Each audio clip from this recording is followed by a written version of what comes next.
todas las cosas. Economía en tu día.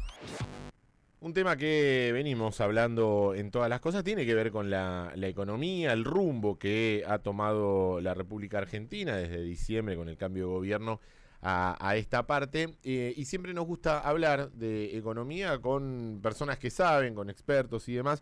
En este caso vamos a charlar, vamos a conversar con María Castiglioni Cotter. Ella es economista, directora en CIT Asesores Económicos. María, acá Jimena y Diego te saludan. ¿Cómo estás? Buen día. ¿Qué tal? Buen día.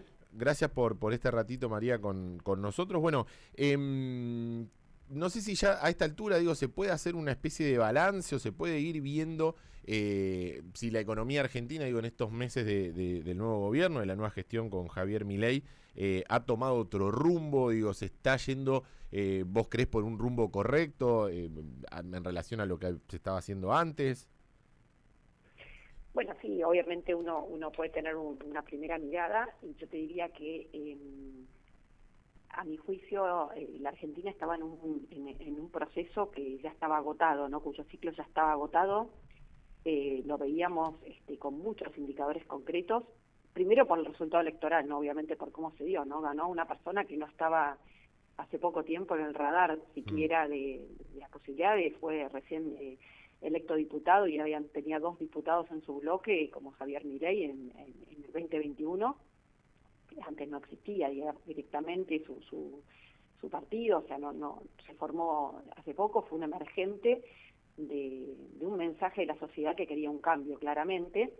Lo que veíamos era que Argentina llegaba con un agotamiento muy grande de 11 años de una economía que no crecía, que cuando uno lo mira por habitante, de a 12 años se cumplieron en realidad en el 2023, desde 2011, que la economía no crecía, ¿no? Por habitante el PBI cayó 13%, y cuando lo vemos por persona que trabaja, porque Argentina paradójicamente no tiene un problema de alto desempleo, pero porque la INDEC registra como empleado a alguien que trabajó al menos 1 hora en la semana.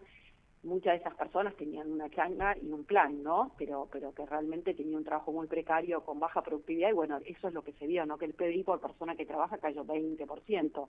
Eso que se tradujo es que si bien no había mucho desempleo, lo que había era una alta pobreza, ¿no? Cada vez más gente que trabajando no llegaba a cubrir los gastos. ¿Por qué? Porque no se puede repartir lo que no se produce, o sea, se puede repartir lo que se genera, lo medimos en líneas generales por el PBI, ¿no? Esto obviamente se dio además en un contexto de una inflación que se fue acelerando cada vez más y que tomó mucha velocidad el año pasado, sobre todo en el segundo semestre, a pesar de que el gobierno tenía cada vez más precios congelados, el tipo de cambio congelado, ¿no? Tarifas congeladas, un montón de precios que estaban en programas de controles de precios, y eso no alcanzó, ¿no? Tuvimos una inflación que tres de los últimos 4 meses de gestión del gobierno anterior eran más del 12% mensual, ¿no? Así que claramente la economía estaba al borde de un colapso, ¿no? Donde se debían más de 50.000 millones de dólares de importaciones, el Banco Central tenía reservas negativas. ¿Qué quiere decir esto? Que habían problemas ya de abastecimiento de insumos, estaba trabada la exportación porque ese tipo de cambio no había exportadores que quisieran liquidar, con lo cual estábamos. Y por otro lado, ese gasto público que era el gobierno lo plantea como el motor de la economía, estaba sin financiamiento, se estaba financiando con emisión monetaria. Eso es lo que explica la inflación, ¿no? Entonces teníamos una cantidad de pesos que todos los meses se emitían para financiar ese déficit fiscal, pero además un montón de pesos en el Banco Central, que eran los que venía el Banco Central retirando del mercado para no generar más inflación todavía, ¿no? Esas famosas LELIQ, que luego fueron los pases pasivos, que obviamente para seguirlos teniendo en el Banco Central, que no circularan, había que pagar una tasa de interés cada vez más alta, y esto generaba una especie de reloj de tiempo, ¿no? De bomba de tiempo, que lo que hacía era alimentar la expectativa de inflación, de que la gente pensara que la situación iba a empeorar. O sea, que dado este panorama muy complicado, porque es una pobreza muy alta, una economía, como te decía, que no crece, una inflación aceleradísima y con riesgos de hiperinflación por todos esos pesos retenidos y no emitidos, provocados por un gobierno que cada vez gastaba más, ¿no? Más de 40% del PBI, o sea, de lo que todos los años generamos de valor agregado a los argentinos, se traducía en gasto público, pero un gasto público muy alto, con impuestos muy altos del sector formal, el que paga impuestos que no daban servicios acorde a ese tamaño de gasto. Es algo que terminó, digamos, la sociedad dijo que tenía que cambiar. el presidente lo que tiene, creo yo, es un enfoque correcto, a mi juicio, de lo que hay que hacer para cambiar este rumbo. Decir, bueno, la economía no puede, tiene que empezar a crecer en forma sostenida, que eso es un objetivo que todavía no se alcanzó, por supuesto, ni siquiera sabemos si ya se llegó al piso de actividad económica, no es algo que se pueda resolver de un día para el otro, tiene que empezar a crecer justamente ligado al sector privado, que apunte obviamente al consumo, pero también a las exportaciones, un país que tiene en realidad enormes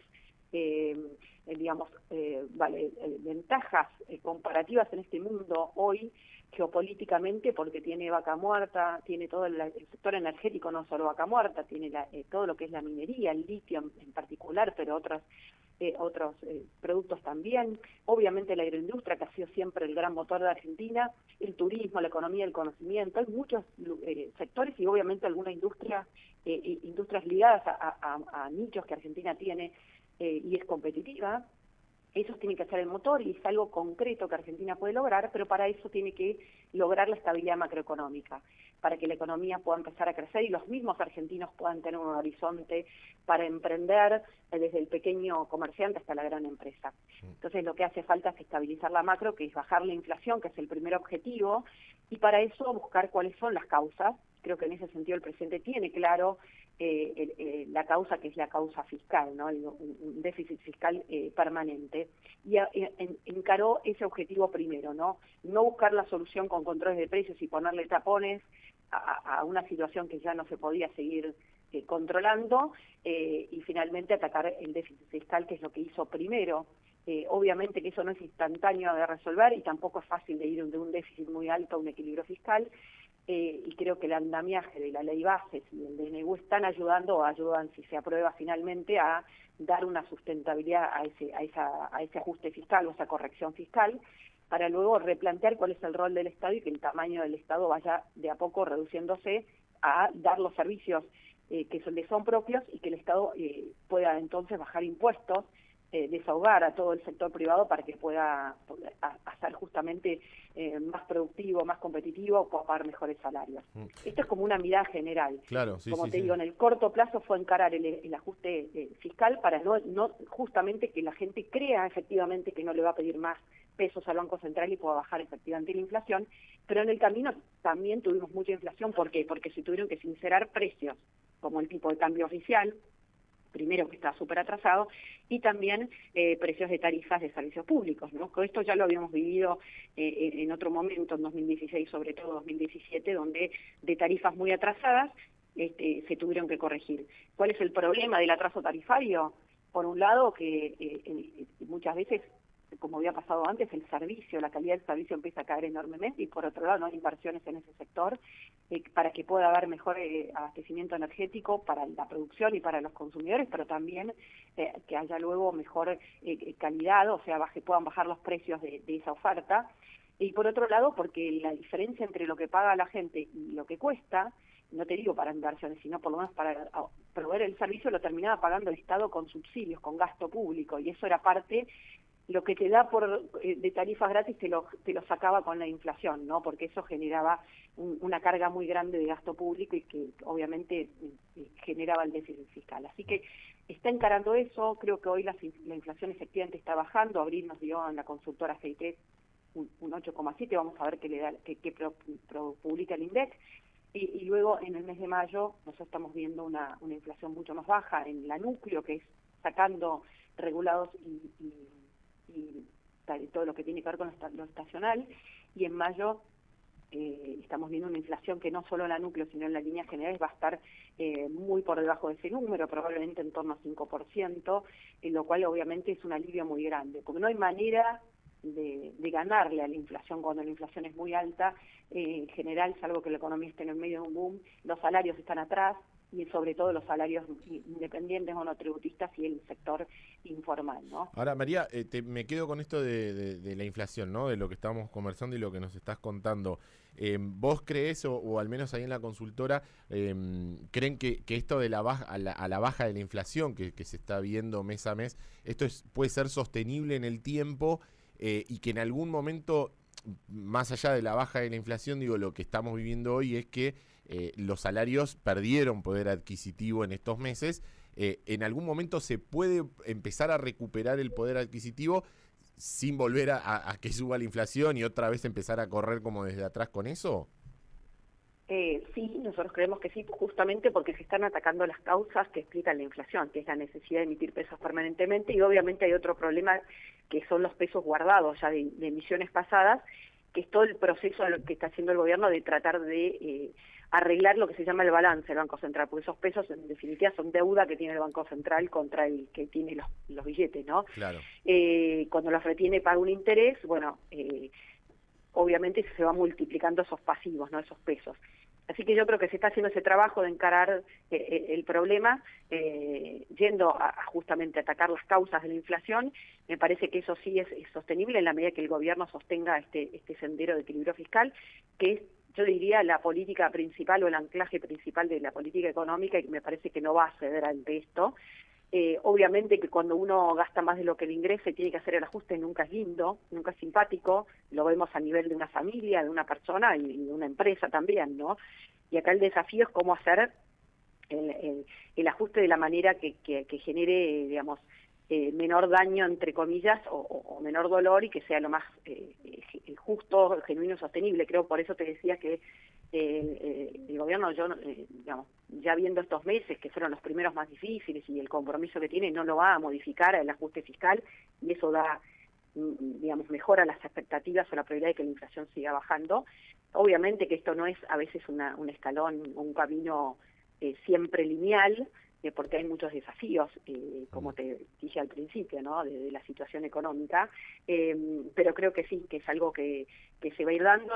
No quiere decir que todos los meses vaya a bajar siempre de la misma manera, pero sí que este es un proceso que está continuando y que creo que se va, en la medida que vayan viéndose resultados, también eso realimenta, ¿no? Porque van corrigiéndose las expectativas, y si bien la expectativa no es todo, es necesaria la expectativa, porque uno puede hacer los deberes, pero si nadie te cree, cuesta más, lleva más tiempo. Me parece Claro. que hoy están las expectativas corrigiéndose a la baja, lo vemos en lo que se llaman dólar futuro o otros indicadores de mercado financiero, lo vemos también en lo que ve el conjunto de los analistas económicos, que lo releva el Banco Central, lo que se llama relevamiento a expectativa de mercado. Ayer salió la última encuesta y bajó mucho la expectativa de inflación para los próximos meses, de lo que creen los economistas que va a pasar, y también bajó la expectativa de la gente, ¿no? Que lo releva el Ditela. Obviamente eso genera un círculo positivo que hay que ir convalidando todos los meses, ¿no? Obviamente también hay desafíos, ¿no? Por ejemplo, este tipo de cambio oficial que corre al 2% por mes, en la medida que la inflación está por arriba, genera un desafío porque encarece lo que dice, reduce lo que se llama tipo de cambio real, que es una medida de competitividad, no es la única, y pone como complejiza la situación, pero me parece que en la medida que la inflación baje más rápido, esto obviamente se va haciendo más sostenible, ¿no? ¿Crees, María, que todo esto que estamos hablando y que nos estás contando, pienso en esto de las empresas que puedan llegar a invertir en la Argentina? Me quedo con esto que vos decías, ¿no? Uno puede decir un montón de cosas, pero si no le creen, digo, no se traduce después en beneficios o en inversiones. ¿Crees que se está armando como el terreno, se está preparando el terreno para que sobre todo desde afuera, digo, empresas que por ahí tienen intenciones de venir a la Argentina, puedan ver que hay un terreno en donde invertir y donde generar trabajo y demás? Bueno, efectivamente yo creo que todavía ha pasado poco tiempo para que haya una reacción fuerte en la inversión. Lo vemos sí en la parte de inversión financiera, es decir, la mejora, la baja del riesgo país, la mejora del precio de los bonos, que es la contracara, es una medida de riesgo concreta, porque es a qué precio están dispuestos los inversores a comprar los bonos argentinos, o sea, cuánta tasa le van a exigir, que es la medida del riesgo, ¿no?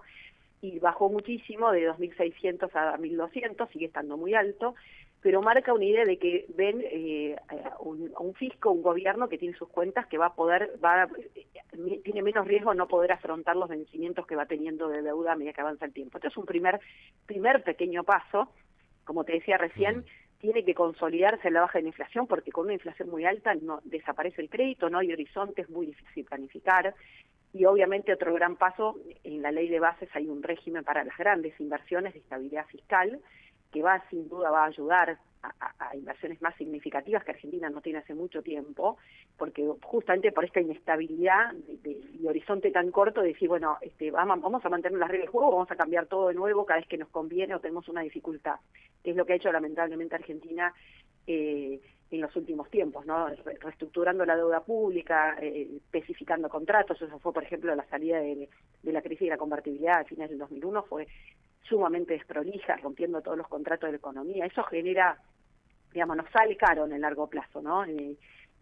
Cuesta mucho. Y nuestros vecinos han aprendido y no han hecho eso, ¿no? Uno mira, países han tenido dificultades, etcétera, y no han roto contratos, no han defaulteado la deuda, no han especificado deudas, y bueno, eso les permite financiarse mucho más barato, que entren inversiones de largo plazo, incluso en países que uno los mira y dice, en realidad Argentina tiene más ventajas concretas en algunos rubros y sin embargo van a otro país las inversiones. Claro. Bueno, tiene que ver con esto que te decía recién. Yo creo que estamos en un proceso, arrancando ese proceso, que hay algunas inversiones que llegan, que son las financieras más rápidas, y hay otras de pequeños montos que pueden llegar. Obviamente el día que se eliminen todas las restricciones al acceso a las divisas, que es lo que llamamos el cepo cambiario, eso también va a potenciar. Todavía falta un tiempito para eso, me parece, por lo menos por los indicios que está dando el gobierno, pero estamos en el camino correcto. El primer punto es empezar a ver indicios de que los salarios le empiecen a ganar a la inflación. Los datos del RIPTE, que es una medida de ingresos del sector privado registrado, en marzo dio una mejora mayor que lo que fue la inflación. Es un primer indicio, pero cayeron obviamente fuerte, sobre todo en noviembre y diciembre, pero es un dato positivo. Vamos a ver, a medida que vaya habiendo más información, si esto empieza a darse, pero como te decía recién, la clave acá es que la inflación empiece a bajar, porque si no, no hay recuperación sustentable si la inflación no desacelera, ¿no? María, te agradecemos muchísimo este ratito con nosotros. Muchas gracias por tu tiempo, que tengas lindo día. No, de nada, un gusto igualmente. Hasta luego. Charlamos con María Castiglioni Cotter, economista y directora en CIT Asesores Económicos.